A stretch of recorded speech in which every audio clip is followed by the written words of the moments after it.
Bien, buenos días a todos. Vamos a introducir el tema de la endotoxemia intestinal como una causa importante de muchas enfermedades que sufrimos y padecemos en la actualidad. Como su nombre indica, sería la intoxicación, las toxinas que se generan a nivel intestinal, que van a tener una influencia muy directa y muy concreta en muchas patologías que estamos sufriendo y padeciendo en la actualidad. Fijaros que a lo largo de la evolución de la historia de la medicina, la mayoría de los autores médicos de las distintas épocas ya lo decían: la raíz de todos los males está en el mal funcionamiento del aparato digestivo y el mal funcionamiento del intestino. Ya los egipcios, en el papiro de Ebers, ya hablaban de que utilizaban la lavativa como mecanismo curativo. El propio Jesucristo, también en una traducción que tenemos traducida del arameo, decía que aconsejaba lavativas, que aconsejaba ayunos para depurar, para limpiar el organismo. Y sabemos que a lo largo de la evolución de la historia de la medicina, pues había distintos autores, como Hipócrates, que, fijaros, decía: el intestino es el padre de todos los males. El problema intestinal es la madre de todas las enfermedades, y un problema intestinal crónico hace enfermar al ser humano y lo envejece de una forma más prematura. Esto lo decía el doctor Mayer. También hace 5.700 años se encontró esta frase escrita en rollos de papiro que decía: la mayoría de las personas comen demasiado, de 1/4 parte viven ellos y de las 3/4 partes vivimos nosotros, los médicos. Hace unos 200 años también falleció el famoso médico Borgabé, que acuñó la siguiente frase: la cabeza manténla fría, los pies calentitos y no llenes demasiado las tripas. Y esto lo veis en la actualidad, que hay muchas personas en el tercer mundo que se mueren por falta de comida, y en los países industrializados como el nuestro la gente se muere por exceso de comida, por los trastornos metabólicos que inducen el exceso de alimentación. Fijaros, desde la desviación de chimpancé hasta la revolución de la agricultura pasaron 5.000 generaciones y hemos necesitado 5 generaciones solamente para estar de esta forma en la revolución industrial. Los alimentos refinados, el pan blanco, el arroz blanco, todo tipo de pastelería, bollería, todo eso trastorna y altera el equilibrio metabólico y nos lleva a esos problemas de síndrome metabólico. Entonces hemos pasado de Homo sanus vía Homo obesus hacia Homo infirmus. Estamos enfermando a través de todas estas fases endocrino-metabólicas, donde el intestino, la flora intestinal, el sistema metabólico, pues juegan un papel muy importante. Por eso debemos saber elegir ese buen alimento que se va a comportar como un auténtico medicamento. Bien, y aquí tenéis, por ejemplo, los genes paleolíticos. Nosotros, en el paleolítico, había una genética y se realizaba un tipo de alimentación, y esos genes han sufrido una variación muy ligera. Creo que es el 0,01%, o sea, prácticamente nada. Con lo cual, estamos ingiriendo alimentos en la actualidad que no conectan con estos genes paleolíticos, y esto nos va a generar estos problemas de obesidad. Estamos introduciendo a través de la alimentación demasiada fructosa. Sabéis que los zumos de fruta, todo el mundo piensa que el zumo de naranja es la cosa más sana de este mundo. Pues es un auténtico concentrado de fructosa que se metaboliza en el hígado como alcohol. Produce hígado graso, páncreas graso, con el tiempo corazón graso. Es decir, que un zumo de fruta perturba seriamente nuestra salud. Y también, porque muchas personas no lo saben, a partir de la fructosa que contiene el zumo de fruta de cualquier tipo, pero en concreto el de naranja, también pueden terminar en problemas de ácido úrico, porque se metaboliza a nivel hepático como ácido úrico. La escasez de antioxidantes, consumimos demasiados alimentos refinados, elevada densidad calórica, ya veremos después lo que sucede con estos alimentos de alta densidad calórica que inflaman directamente la membrana intestinal, el sedentarismo, el exceso de purinas y ese desbalance entre los omega 3 y omega 6. Antiguamente, por cada un omega 3 entraba 1 o 2 de omega 6 y en la actualidad, por cada omega 3 entran entre 20 o 25 omega 6. El omega 6 utiliza las mismas rutas metabólicas que el omega 3 y esto pues, nos puede llevar a distintos problemas de salud porque no deja que interactúe el omega 3 y el omega 6 en exceso tiene una acción proinflamatoria. Bien, entonces vamos a recordar un poco el recuerdo anatómico porque el intestino está muy bien, hay que limpiarlo, pero hay que conocer cómo está funcionando la boca, cómo funciona el hígado, cómo funciona el páncreas, porque del buen funcionamiento de estas estructuras digestivas va a depender que el intestino funcione de forma adecuada. Entonces vemos que a nivel del sistema digestivo tiene 12 estructuras anatómicas, 6 órganos principales, boca, faringe, esófago, estómago, intestino delgado y colon, y 6 órganos anexos, donde podemos encontrar los dientes, la lengua, las glándulas salivares, el hígado, la vesícula biliar y el páncreas. En el aparato digestivo todo funciona de forma armónica y en equipo.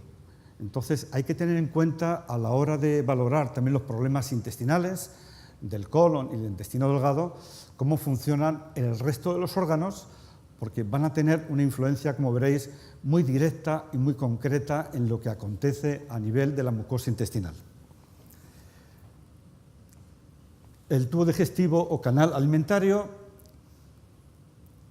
es un tubo de unos 9 metros de longitud, de la boca al ano, y se estima que hay unos más, otros menos, unos 1000 metros cuadrados de superficie.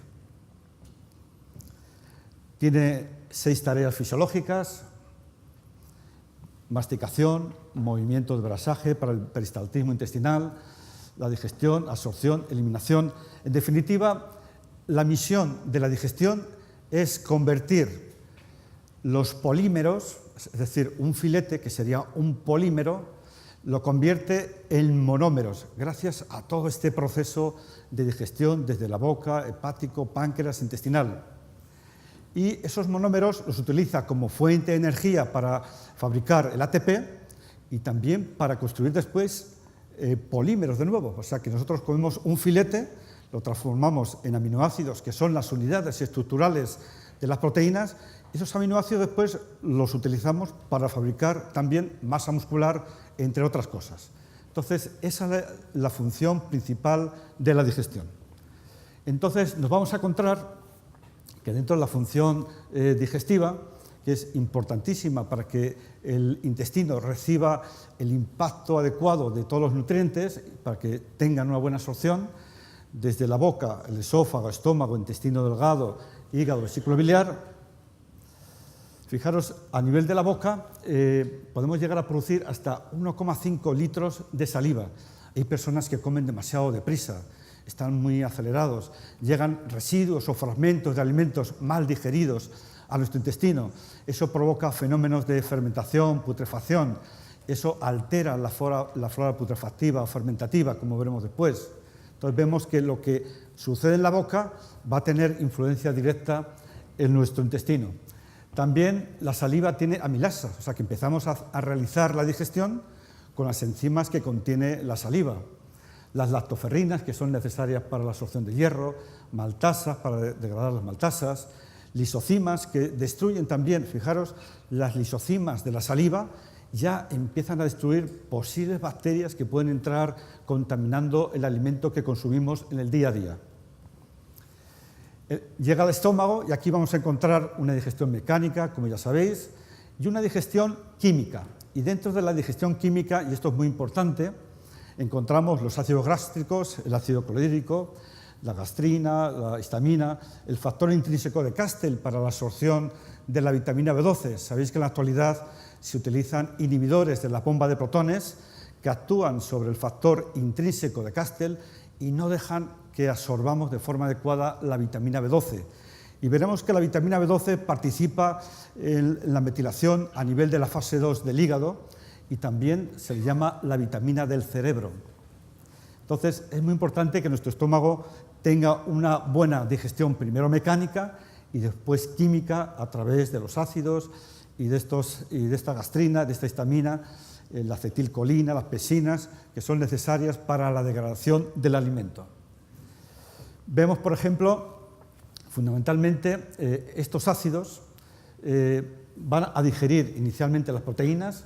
Para ello, pues, produce enzimas proteolíticas que rompen las proteínas, como el pesinógeno, que será transformado en pesina.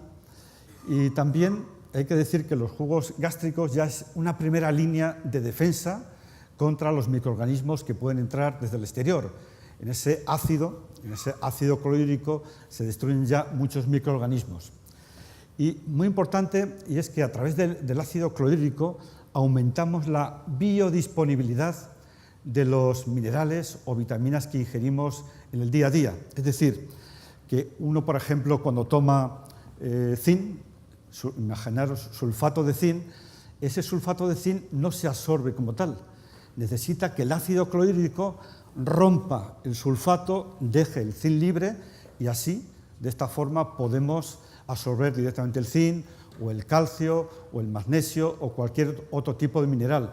Pero si tenemos una hipoacidez o si estamos tomando inhibidores de la bomba de protones, estamos generando hipoacidez en el estómago y esto ya va a tener una influencia muy directa en todo lo que acontece en nuestra salud y en muchos problemas que estamos sufriendo en la actualidad. Bien, síntomas de carencia de ácido clorhídrico: la formación de gases, distensión abdominal, sensación de plenitud alta. A veces nos dicen los pacientes: doctor, yo es que como algo de alimento y enseguida me noto lleno. Siempre que os digan esto, pensar en una hipoacidez gástrica. Hay que aportar complementos dietéticos con pesina, con preparados que activen el ácido a nivel del estómago. Cuando, sobre todo, sufren esa sensación de plenitud alta, porque hay otra plenitud que es baja, que ya depende más de la flora intestinal, de los probióticos y del intestino, ¿no?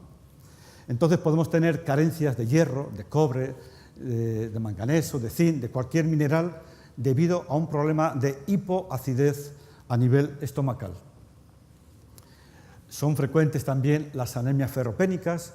Dice: doctor, yo tomo hierro y es que no se me cura mi problema de anemia. Pues es posible que tenga un problema de hipoacidez, que no rompa el sulfato ferroso y que el hierro quede libre y usted lo pueda absorber. He puesto aquí un poco los síntomas que están relacionados con, cuando falta cromo, cuando el cromo no se asimila bien, a veces entramos en situaciones de hipoglucemia, porque el cromo o el picolinato de cromo mejora la sensibilidad de los receptores de insulina.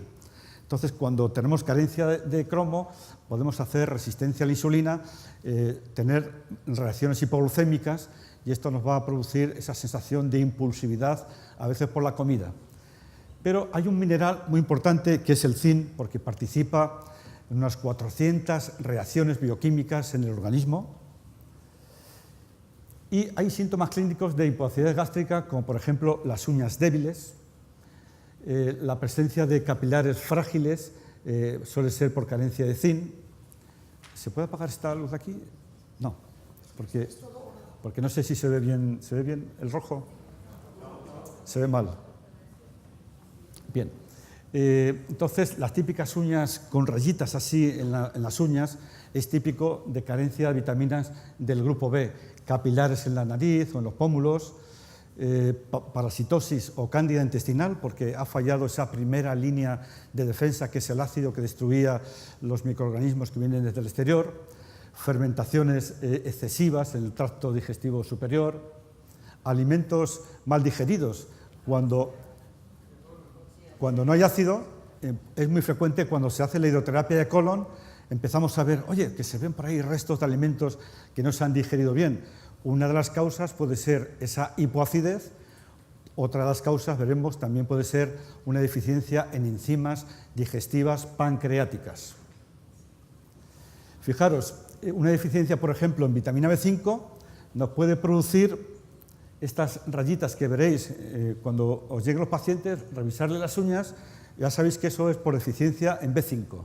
O estas hiperkeratosis en los talones, con una sequedad intensa, hay que corregir la hipoacidez gástrica, pero también aportarles la vitamina B5. Después llegamos al intestino delgado, donde podemos distinguir tres partes: el duodeno, donde se absorben distintas sustancias de absorción de minerales; el yeyuno, donde se absorben proteínas, carbohidratos y vitaminas hidrosolubles; y en el ileón pues, se va a producir la absorción del colesterol, las grasas y las vitaminas de tipo liposoluble. Y después, en el intestino, pues vemos que tenemos una cantidad de vellosidades. Gracias a estas vellosidades decimos que el intestino, su capacidad de absorción es el equivalente a unos 400 metros cuadrados de esa superficie intestinal. Bien, a nivel del hígado y la vesícula biliar, el hígado es muy importante. El hígado es el gran laboratorio de nuestro organismo. Todo lo que comemos, lo que bebemos, lo que ingerimos, tiene que ser metabolizado y transformado a nivel del hígado. Primero pasa al intestino, pero posteriormente al hígado. Se encarga de la producción de bilis. Las bilis son muy necesarias para la emulsión de las grasas, para la emulsión también del calcio, para la emulsión también de ciertas vitaminas, como es la vitamina liposolubles, los ácidos grasos omega 3, omega 6, omega 9, la vitamina D, la vitamina E, una cantidad de vitaminas que son liposolubles, que si el hígado está lento, vago y perezoso, pues no vamos a tener enfermedades o carencias o problemas derivadas de las insuficiencias de estas vitaminas. Y el hígado lo consideramos como la gran fábrica química al servicio de la vida. Y en el hígado hay ciertas sustancias que son muy tóxicas para el hígado, que son los xenobióticos del medio ambiente. Leía un artículo recientemente que los franceses han hecho un estudio que cada uno de nosotros ingiere al cabo del día en torno a los 300, 400 sustancias xenobióticas, que son sustancias extrañas a la vida, o sea, que no le sirven para nada a nuestro organismo, pero que el hígado tiene que metabolizar, tiene que transformar, tiene que eliminar a través de las heces o del contenido biliar. Veremos que también en esta función el intestino también le va a ayudar. Entonces vemos que las endotoxinas que se producen a nivel intestinal, los metales pesados, las alergias, conservantes, aromatizantes, potenciadores del sabor, medicamentos, solventes, contaminación ambiental, que también entran por otro tipo de barreras, en este caso barreras a través de la vía respiratoria. Ciertas hormonas sufren metabolismo también a nivel hepático. Y cuando hablamos de las fases de desintoxicación del organismo, hay que distinguir tres fases muy importantes. La fase 1, que utiliza los citocromos P450 a nivel del hígado, son reacciones de funcionalidad. En la fase 2 son reacciones de conjugación, y la fase 3, que esta fundamentalmente se va a producir en el intestino, ahora vamos a profundizar en ello, porque el intestino también tiene capacidad antiporte de desviar toxinas que entran a través del lumen intestinal y devolverlas otra vez de nuevo al intestino para que no pasen e intoxiquen nuestro hígado. Entonces, este sería el hígado. Vamos a hacer en conjunto cómo desintoxica en fase 1 y fase 2. Vamos a encontrar toxinas que son de tipo, son endotoxinas, desechos metabólicos, hormonas esteroideas desde el interior, y exotoxinas que vienen desde el exterior, es decir, productos químicos, los xenoestrógenos, xenobióticos, metales pesados y todos los potenciadores del sabor, aromatizantes, que ya sabéis. Entonces, existe una primera línea de defensa enzimática, y este tipo de toxinas son toxinas que no son polares, son toxinas que no son liposolubles, con lo cual el hígado no podría eliminarlas de esta forma. Entonces, para esto recurre a la fase 1 de la detoxificación hepática, donde hay reacciones de oxidación, y utiliza el citocromo P450, que utiliza el sistema de las monooxigenasas, que tiene, fijaros, como cofactor el hierro. Es decir, si tú tienes un problema de deficiencia de hierro, ya vas a tener un problema de mala detoxificación hepática en fase 1, porque van a fallar las monooxigenasas que tienen como cofactor el hierro. Cofactor indica que las reacciones que generan precisan de la presencia del hierro. Y sabemos que hay ciertas sustancias que estimulan el citocromo P450, como es el alcohol, como es el café, chocolate, productos ahumados, los benzopirenos, las dioxinas, pesticidas y ciertos tóxicos que tienen que ser degradados y detoxificados a nivel intestinal. Bien, entonces, para que funcione bien la fase 1 de la detoxificación hepática, también necesitamos vitaminas, minerales, ayudantes, que son los que van a actuar de cofactores para que funcione bien la fase 1 de la detoxificación hepática. Y en este sentido, pues vemos que actúan como cofactores en la fase 1, pues la vitamina B1, B2, B3, B6, B9, B12. Pero ¿qué sucede si tenemos un problema de hipoacidez en el estómago? Ya vamos a tener un problema ya en el hígado, en la fase 1. También el hierro, el magnesio, los bioflavonoides. Bien, entonces, una vez que empieza a funcionar el citocromo P450, mediante este tipo de reacciones de las monooxigenasas, a través de la oxidación, reducción, hidrólisis, hidroxilación y dehalogenación, pues se producen lo que todo el mundo conoce en la actualidad, los radicales libres, que ya toda la comunidad científica está de acuerdo que son los responsables del envejecimiento prematuro y también de la formación y producción de muchas enfermedades crónicas y degenerativas. Bien, pues estos radicales libres pasan a lo que se llama metabolitos intermediarios. Y estos metabolitos intermediarios, pues efectivamente son más polares que la toxina original que ha entrado, son más hidrosolubles, pero tienen un inconveniente, que son más lesivos, más agresivos, más dañinos y tienen capacidad de alterar el ADN de la célula, pueden afectar a las proteínas, pueden afectar también al ARN celular y pueden producir problemas de cáncer.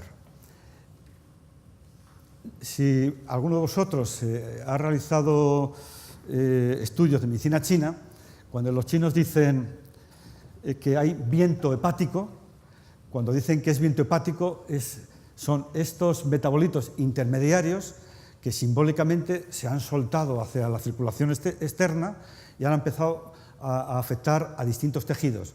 Entonces, el viento de hígado, que en medicina china es una patología muy gorda, pues es precisamente metabolitos intermediarios que si se metabolizan bien, ahora en la fase 2 pues no pasa nada, pero si se quedan en fase 1, porque la fase 2 no funciona bien, entonces es cuando vienen los problemas. Entonces, para evitar que estos metabolitos intermediarios afecten a nuestras células, entramos en la fase 2, donde hay reacciones de conjugación, conjugar sustancias.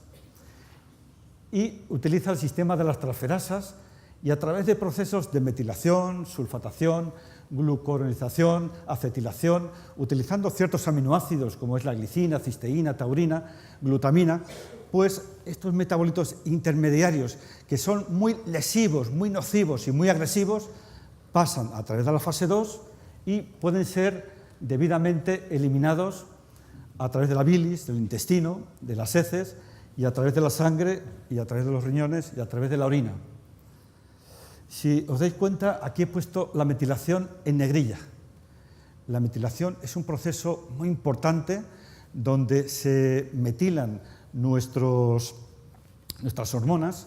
La mujer, por ejemplo, hay muchas mujeres que tienen problemas de metilación y no biotransforman los estrógenos. Los estrógenos habitualmente son hidroxiestrógenos y cuando se metilan se transforman en metoxiestrógenos, pero cuando hay un exceso de hidroxiestrógenos tienen un efecto proinflamatorio y esto produce una cantidad de problemas importante porque produce una hiperestrogenia en la segunda parte del ciclo que tiene que estar dominado por la progesterona y este exceso de estrógenos te puede bajar la serotonina entonces aparecen trastornos del estado de ánimo. Te puede bajar el tiroides y aparecen reglas abundantes con coágulos oscuros, que es indicativo del frío producido por el tiroides, porque ha bajado el tiroides.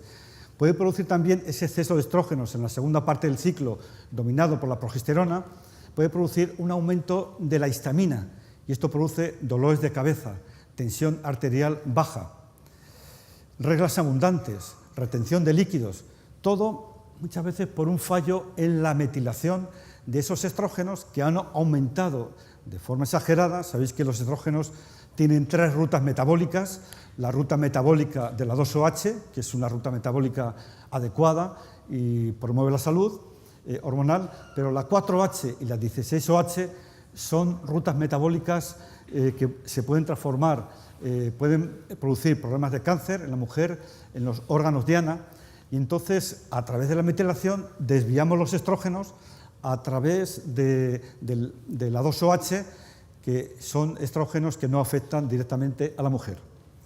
Y después encontramos antioxidantes. Todo el mundo utiliza antioxidantes en la actualidad, ¿no?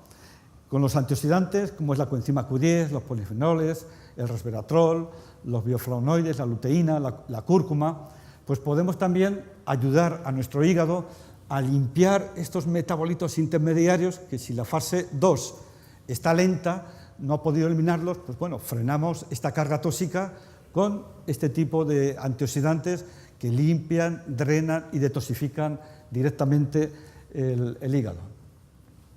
Bien, entonces aquí veis que con esta diapositiva, aquí tenéis todo el funcionamiento global, específico y concreto de todo el metabolismo del hígado, tanto en la fase 1 como en la fase 2. Bien, después decía que el intestino también juega un papel importante en este proceso de desintoxicación. Veis que el primer contacto del organismo con la mayoría de los xenobióticos es el intestino, y pasan a través de una vida entre 25 a 30 toneladas a través del intestino. Todo eso pues deja una huella, deja una carga tóxica a nivel intestinal, y para ello el intestino también ayuda al hígado con lo que se llama la bomba antiporter o sistema antiporter, donde vamos a encontrar, aquí lo vemos mejor, veis, este es el intestino. Aquí entrarían las toxinas, los xenobióticos, y a través del citocromo 3A4 estimula la bomba esta antiporter y devuelve los tóxicos hacia afuera. Y a través del citocromo 3A4 pues impide que lleguen más tóxicos directamente a nuestro hígado. O sea, que sepáis que el intestino también colabora en ese proceso de detoxificación del organismo a través de la fase 3 o bomba antiporter. Y aquí tendríamos el ciclo de la metilación, que esto lo voy a pasar un poquito así rápido. Es muy importante porque a través de la metilación, fijaros, producimos síntesis de ácidos nucleicos, síntesis de neurotransmisores. La metilación es necesaria para la producción de neurotransmisores, de neuropéptidos cerebrales. Fijaros que la serotonina, para convertirse en melatonina, necesita la metilación. La L-dopa necesita la metilación para transformarse en L-dopamina. Y así, pues, multitud de reacciones en las cuales participa el ciclo de la metilación. Si queremos tener una buena función celular, tenemos que tener una buena metilación. Sabéis que cuando nosotros nacemos, nuestros genes todos se demetilan, y al cabo de 5 minutos o 10 minutos se remetilan, menos un 5 o un 10% que ya no se metilan. Se dice que el envejecimiento es una pérdida de grupos metilo, y existen ciertos factores epigenéticos que favorecen la demetilación de estos genes. La falta o la carencia de vitamina B6, de vitamina B9, del SAMe, de la vitamina B12, la vitamina D sería un factor epigenético. Entonces, a medida que vamos perdiendo grupos metilos, vamos envejeciendo más prematuramente. Por eso tenemos que hacer hincapié en tener una buena metilación a nivel de la fase 2 de la detoxificación hepática, entre otras cosas, para tener un envejecimiento saludable y evitar esa pérdida de grupos metilo. Bien, hay preparados ya en el mercado, como es el Metionat, que creo que lo podéis ver después en un stand de Marván, donde aportan la S-adenosilmetionina, que es muy potente para estimular el proceso de la metilación. También tiene la vitamina B6, el ácido tiótico y el NAC, la N-acetilcisteína. Son en conjunto elementos nutricionales para estimular ese proceso de metilación que, repito, es muy importante para los neurotransmisores y para muchas reacciones bioquímicas del organismo. Bien, ¿qué efecto tienen los radicales libres en nuestro organismo? Pues fijaros, destruye el citoesqueleto de la célula,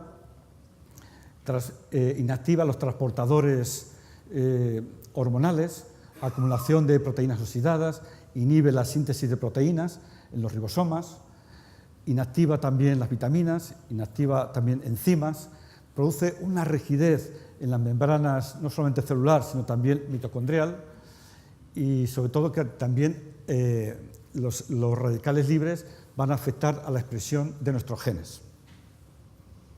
Bien, después llegaríamos al intestino grueso, y aquí ya, pues ya se van formando las heces, y básicamente el intestino grueso tiene como misión recaptar los electrolitos que quedan y dar contextura pues, al bolo fecal, ¿no? Bien, son un buen indicador del estado de la función digestiva. Si su función digestiva es correcta, entonces las heces deberían contener un 66% de líquido y un 33% de bacterias. O sea que fijaros que el 33% de nuestras heces son bacterias. Cuando las heces las empezamos a ver restos de alimentos, esto significa o que ha fallado el estómago, o que ha fallado el hígado, o que ha fallado el páncreas, porque sabéis que el páncreas, a través de las lipasas, de las proteasas y de las enzimas digestivas, pues se encargan de alguna forma de triturar el alimento. Si encontramos restos de alimento, esto significa que todo el proceso digestivo está alterado y hay que poner orden a través de la historia clínica en ese desorden que pueda presentar el paciente. Bien, y aquí esta es la escala de Bristol, y es una escala que se admite un poco a nivel internacional de cuál debería ser la forma de las heces. ¿A vosotros cuál os parece que debería ser? ¿Qué número? El 4, ¿no? Efectivamente, cuando las heces tienen más o menos esa consistencia, o esta o estas otras, indica ya patología a nivel intestinal. Las heces tienen que ser como si fuera una banana, tiene que ser sólida, que no manche el orificio anal, que no flote, porque si flota indica que tiene mucha grasa, y por la grasa perdemos vitaminas también de tipo liposoluble. Bien, cuando hablamos de la flora intestinal, pues encontramos bacterias simbióticas, bacterias buenas, bacterias amigas. Cuando en el intestino tenemos bacterias buenas, estas bacterias inducen, cuando llegan a la mucosa intestinal, interleuquina 10. Y la interleuquina 10 le dice al intestino: oye, que soy yo, que soy amigo, no te preocupes, no pasa nada. Y el intestino no produce ninguna reacción porque sabe que es una bacteria amiga. Estimula los linfocitos T reguladores, quienes modulan todo el funcionamiento del sistema inmune. Pero si llegan bacterias patógenas, ya estas bacterias patógenas no inducen interleuquina 10, y esto ya empieza a producir reacciones de naturaleza inmunológica, y esto pues generaría ya patología. También la flora intestinal pues, se encarga de producción de vitaminas, degradar algunas sustancias y ayudan a fermentar también la fibra. Y cuando hablamos de flora intestinal, pues tenemos que matizar cómo están estos habitantes de nuestro intestino. Y encontramos una flora protectora, una flora inmunomoduladora, una flora también muconutritiva, una flora proteolítica para romper las proteínas, y una flora de patógenos facultativos, que estos cuando aumentan demasiado se produce ese sobrecrecimiento bacteriano, y esto es lo que nos produce grandes problemas de salud. Entonces, dentro de la flora protectora, constituye, fijaros, la protectora es el 99% de la flora total. Predomina, creo que es el 70% de nuestras bacterias están en el intestino. Y fijaros que tenemos 10 veces más bacterias en el intestino que número de células en nuestro organismo. O sea que el cuerpo humano son más bacterias que células, con lo cual la capacidad de enfermar o de recuperarnos depende mucho del equilibrio de estas bacterias. 5. Pues voy muy rápido, venga. Bien, entonces después tendríamos la flora inmunomoduladora con el coli, el faecalis, que es muy importante para producir la mucina, modulan el sistema inmunológico. Las proteolíticas, en estas predominan el coli, los próteos, la klebsiella, y fijaros que solamente suponen el 0,01%. Dentro de la flora muconutritiva, pues la Faecal Bacterium, esta es muy importante, se le está dando mucha importancia en la actualidad, la Kermansia mucinífila, que forman parte a través de la mucina del biofilm mucoso. Y fijaros, ahora se habla, dentro de todo el grupo de bacterias, se hablan de firmicutes y de bacteroidetes. El exceso de firmicutes produce obesidad y el exceso y la buena regulación de los bacteroidetes producen delgadez. Ahora sabéis que está muy de moda una bacteria, el lactobacillus, el Gasseri, para bajar de peso. Está orientado para la obesidad porque regula el equilibrio entre los firmicutes y los bacteroidetes. Se están utilizando, como sabéis, trasplantes de microbiota fecal, no solamente para regular el Clostridium difficile, sino también se están aplicando ya para problemas de obesidad, de síndrome metabólico, es decir, trasplantas una flora de una persona obesa o de una persona delgada a una persona obesa y la persona obesa adelgaza. El otro día tuve un paciente que me vino de Inglaterra, que le habían hecho un trasplante de heces y le dije, ¿y dónde han sacado el donante? Y me dijo que lo sacaban de bomberos de allí de Londres, que eran sanos y que tenían las heces congeladas y bueno, que las utilizaban para muchos casos que necesitaran de este trasplante fecal. Pero fijaros, artritis reumatoide, acné, insomnio, depresión mayor, autismo, cantidad de patologías que tienen mucho que ver con lo que acontece y con lo que sucede a nivel intestinal. Por eso el título de la ponencia, que es la endotoxemia, la causa de la causa de la causa de la mayoría de las enfermedades, pues tiene mucho que ver que modificando el equilibrio de la flora intestinal y funcionando de forma adecuada el intestino, se pueden resolver muchas enfermedades que sufrimos en la actualidad. Bien, esto lo vamos a pasar así, como vamos mal de tiempo. Cuando queremos ver marcadores de salud intestinal, hay que medir la elastasa 1, que es un indicador de mala digestión. Si tenemos poca elastasa 1, significa que hay mala digestión. Después podemos pedir la calprotectina, la proteína eosinofílica, la lactoferrina, la lisocima, y últimamente se está incluyendo la fosfatasa alcalina intestinal como un marcador importante de inflamación intestinal.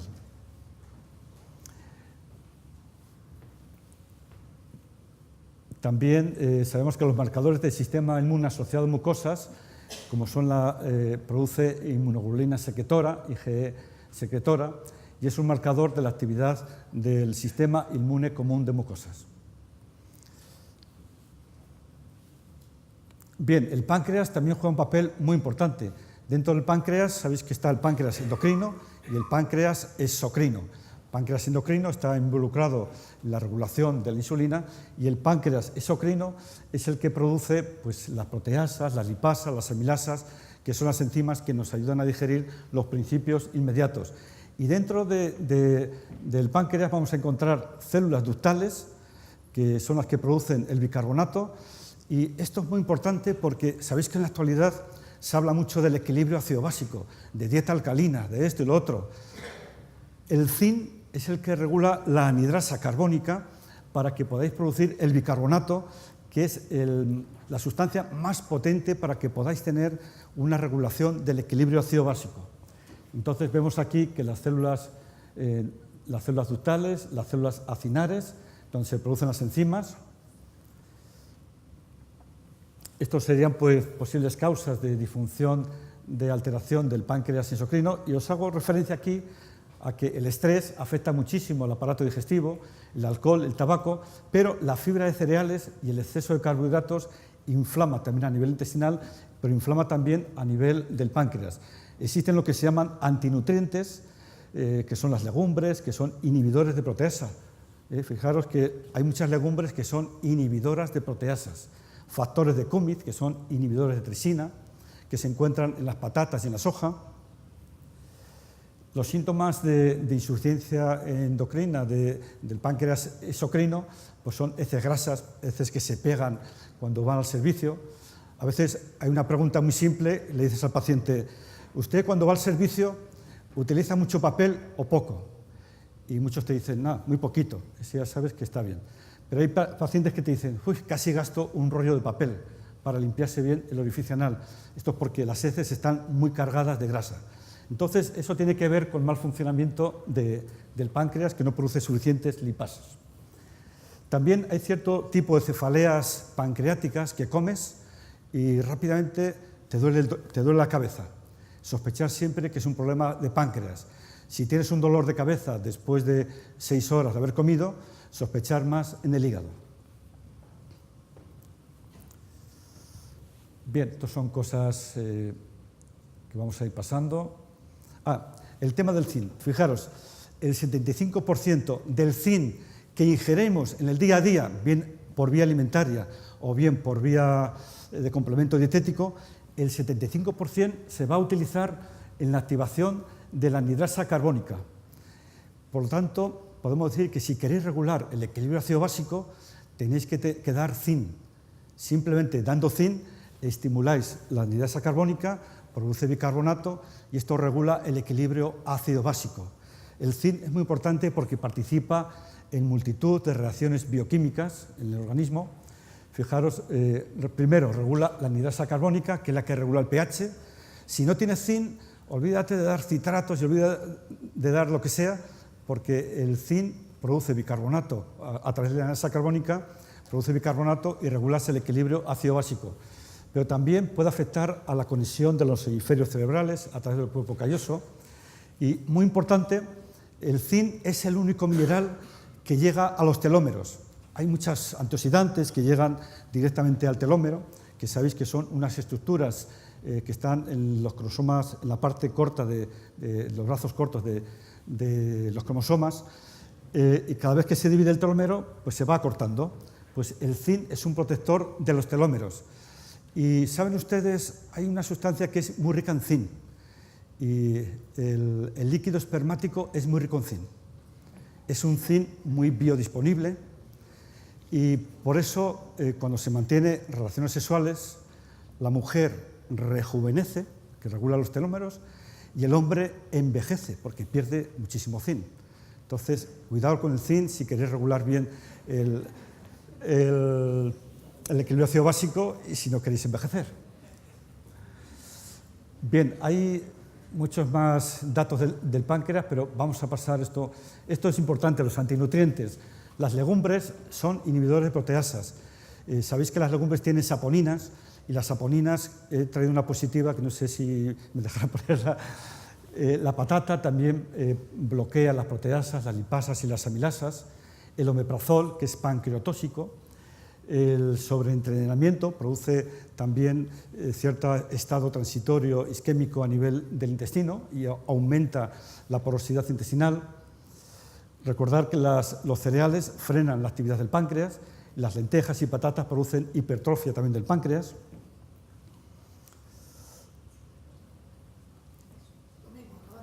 Vamos a ver si... Muy importante el estrés, muy importante el estrés. Bueno, la ponencia es todavía mucho más larga, pero bueno, vamos a intentar resumir en 3 o 4 diapositivas. Bien, en el organismo tenemos, en el intestino tenemos 100 millones de neuronas, 20 tipos de neurotransmisores y conexión permanente entre el cerebro 2, que es el que tenemos a nivel del plexo solar, y el cerebro 1. Fijaros, de cada 10 mensajes que se envían, WhatsApp, que se envían entre un cerebro y otro, 9 mensajes los envía el cerebro 2 al cerebro 1 y un mensaje el cerebro 1 al cerebro 2. con lo cual podemos decir que la información es somatopsíquica y no psicosomática. Aunque os tengo que decir que en la actualidad eso de enfermedades psicosomáticas dicen que ya no existe, que es todo uno, que lo de aquí afecta aquí y lo de aquí afecta aquí. O sea que, y si tú actúas aquí, estás actuando también aquí. Sabéis que en términos de serotonina, el cerebro 1, que tenemos alojado en el cerebro, produce 5% de serotonina. El cerebro 2 fabrica 80% de serotonina. Y el cerebro 3, que es la piel, porque nosotros antes de ser pluricelulares éramos monocelulares, fabrica el 15% de serotonina. O sea que nuestra piel fabrica todos los neurotransmisores y el 15% de serotonina. Bien, otra cosa que se ha visto en el intestino, y esto puede ser muy interesante para los estudios que estáis haciendo, se han detectado 8 receptores del triptófano a nivel intestinal. 5 receptores estimulan la onda peristáltica intestinal y 3 receptores frenan la onda peristáltica intestinal.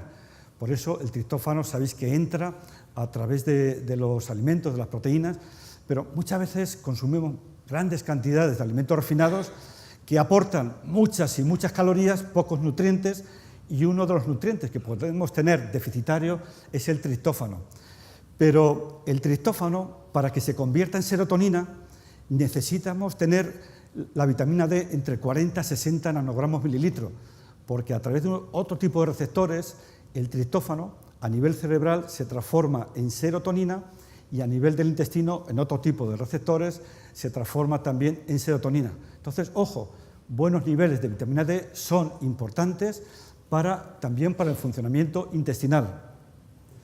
Y fijaros, cuando alguien tiene obesidad o tiene inflamaciones, cuando hay una gran obesidad abdominal, esto produce adipocitoquinas, radicales libres, estrés físico, estrés psicológico.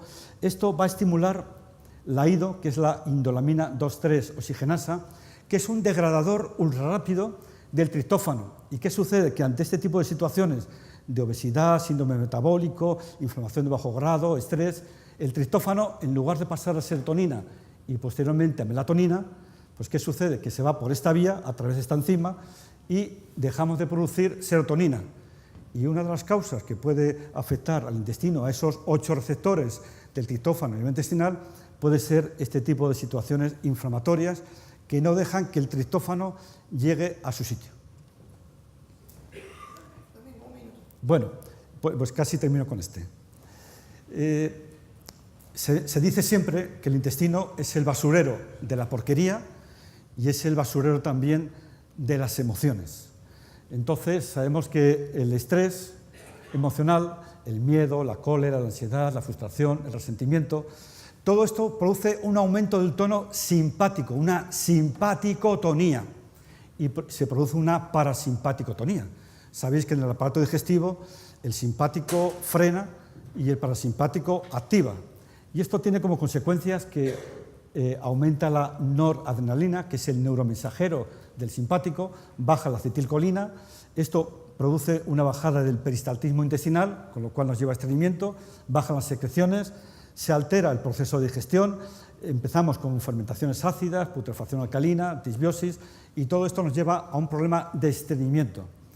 Y este problema de estreñimiento va a producir una autointoxicación por el propio contenido fecal, y esto pues, va a sobrecargar la capacidad detoxificadora también del hígado. Con lo cual, una vez creo que le preguntaron a Buda que qué era un hombre sabio.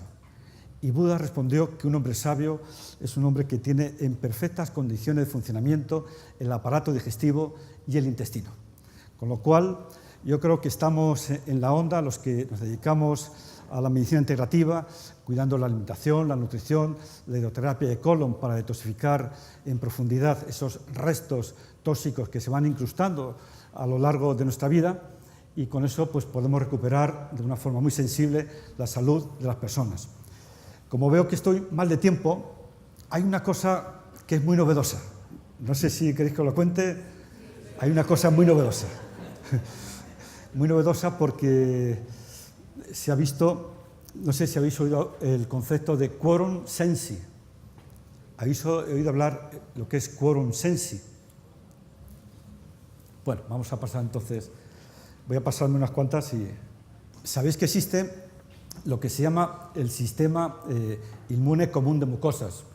Ha salido un poquito así raro por el ordenador, no sé qué ha pasado. Bien, sabéis que existe el GAL, que es el tejido linfoide asociado al intestino. Está el SAL, que es el tejido linfoide asociado a la piel. Y el MAL, que es el tejido linfoide asociado a mucosas. Pues bien, todas las mucosas del organismo y de la piel reaccionan al unísono. La mucosa ocular, la mucosa nasal, la mucosa faríngea, la mucosa intestinal, pero la madre de todas las mucosas es la mucosa intestinal. Y todo lo que irrite a nivel de la mucosa intestinal va a tener expresión en el resto de mucosas. Por eso encontramos muchas veces otitis cuando la causa real es un problema de intestino a través de este sistema inmune común de mucosas. Bien, pues seguro que todos vosotros habéis tenido pacientes que están con otitis de repetición, problemas de garganta de repetición. Hay un pequeño truquito que os voy a comentar que podéis darle a estos pacientes para subir las defensas en el intestino. Y es súper sencillo y es súper eficaz. Hay que dar el Saccharomyces boulardii de 200 miligramos, 2 cápsulas unos 10 minutos antes del desayuno, de la comida y de la cena, 5 días. Y esto os puede salvar en muchos pacientes el que tengan que tomar antibióticos. ¿Qué es lo que hace el Saccharomyces boulardii? Pues actúa a nivel de las placas de Peyer, estimulando los linfoblastos que se van a transformar en linfocitos, y con ese Saccharomyces boulardii, en esa concentración alta durante 5 días, vais a subir las defensas directamente a nivel intestinal, precisamente a través del sistema inmune común de mucosas. Esto era un pequeño dato, pero ahora vamos al quorum sensi. La verdad es que tenía cosas muy interesantes, pero bueno, como... Vamos a ver, porque el quorum sensi sí lo tienen que saber los hidroterapeutas, eso sí lo tienen que saber. Las saponinas se van incrustando dentro de las barreras lipídicas del intestino, y estos son saponinas, se van incrustando, ¿ves? Se van incrustando, se van incrustando, se van incrustando, se van incrustando, y llega un momento en que se produce un agujero en el intestino. O sea, que las saponinas producen pequeños agujeritos a nivel intestinal. ¿Dónde encontramos saponinas? Sobre todo las legumbres, la patata, la soja. Que sepáis que si dais estos alimentos, darlos en una proporción pequeña para que no se produzcan estos agujeritos. Bien, aquí el quorum sensi, son 3 diapositivas y terminamos. Bien, el quorum sensi es cuando un número determinado de nuestras bacterias en el intestino alcanzan un nivel, y en ese nivel forman como un ejército, y ese ejército empieza a intoxicar, a producir toxinas y a intoxicar el organismo. Y tienen la capacidad también de traslocarse a otros tejidos y en esos tejidos producir la patología.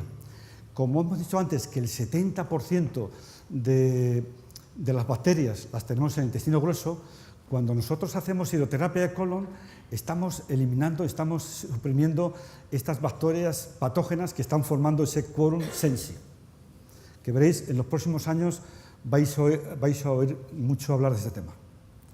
Bien, por tanto, un tratamiento preventivo de muchas patologías sería evitar que estos patógenos alcancen ese quorum sensi. Y ahora, cuando hablamos de bacterias, hay que hablar de bacterias generalistas y de bacterias especialistas. ¿Cómo conseguimos tener en nuestro intestino una variabilidad de nuestras bacterias y que sean generalistas? Son bacterias que saben un poquito de todo, pero que no dan problema. Ahora, cuando generamos bacterias especialistas, estas ya te pueden cortar, estas ya te pueden lesionar. Pues bien, realizando una alimentación variada. Se estima en la actualidad que hay que consumir entre 100 a 150 alimentos distintos al cabo del mes, porque cada uno de esos alimentos induce o genera una flora diversa.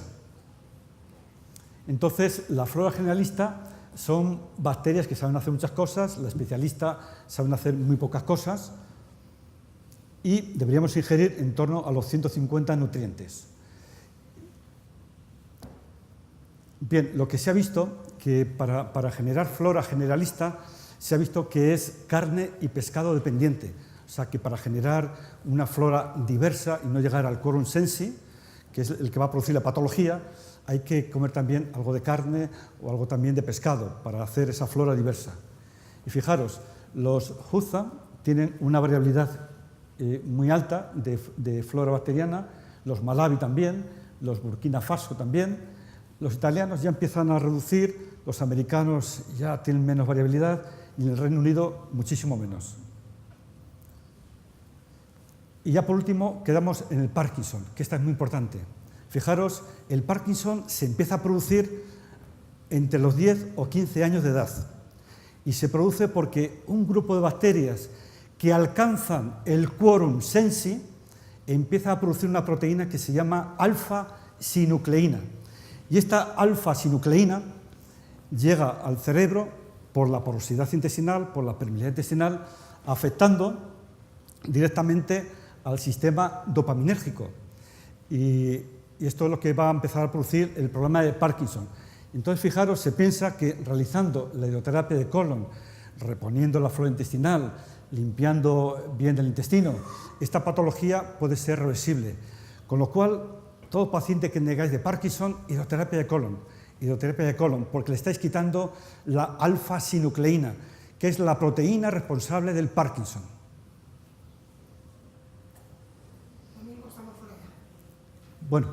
Bueno, esta ya para que resume el quorum sensi. Mira, cuando alcanzamos quorum sensi, si el Helicobacter pylori alcanza ese quorum sensi, te da cáncer de estómago. Si es por Streptococcus mutans, cáncer de mama. Si es por Fusobacterium nucleatum persistente, que es una bacteria que tenemos en la boca, pero de la boca llega al intestino, pero cuando alcanza ese quorum sensi te puede producir cáncer de colon. Y estos ejemplos prácticamente se piensa en la actualidad que cada patología que sufrimos en la actualidad tiene una flora determinada, concreta, alterada. Por eso nosotros con la hidroterapia de colon estamos haciendo una auténtica y verdadera medicina preventiva. Bueno, con esto lo dejo.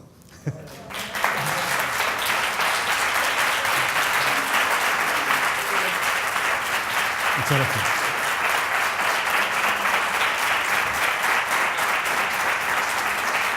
Gracias.